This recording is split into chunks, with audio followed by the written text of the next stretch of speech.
The declarations were due in March, and the Commission is yet to publish the summary of the Prime Minister's filings as required by law.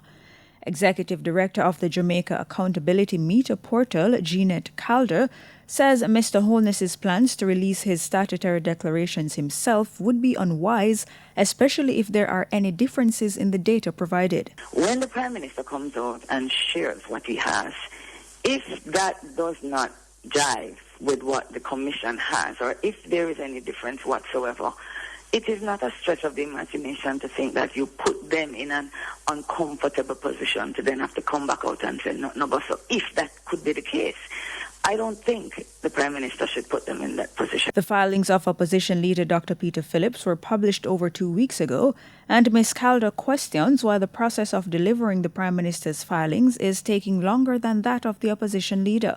Mr. Holness says that the process has to be followed to the T. And one of the questions after hearing is there a different process that the leader of the opposition has gone through or any other member of the House? Why is the process taking this long with the Prime Minister of Jamaica? And that's a reasonable question that we should put to the commissioners. In the meantime, General Secretary of the Opposition People's National Party, PNP, Julian Robinson, says the Integrity Commission needs to move on to its next steps in relation to the statutory declarations of the Prime Minister if it is unable to clear the filings.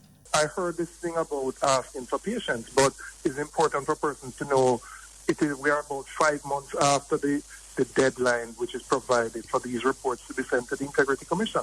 And if the issues can't be resolved, then they need to determine the further action they take. Mr. Robinson argues that while the Prime Minister is asking for patience with the new commission, deadlines must be taken into consideration. So it's important to remember the time frames. We all had to submit by March 31st. So these are documents that would have been in the possession for 4 going 5 months. Many of us have had queries, follow-up questions, provided data, gone to sit down with them, provided explanations, gotten clearance.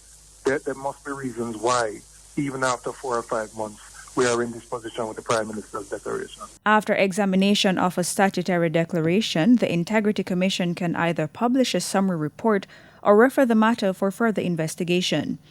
On Wednesday, the Prime Minister said he would make the information public by the end of the week if the Commission does not release it.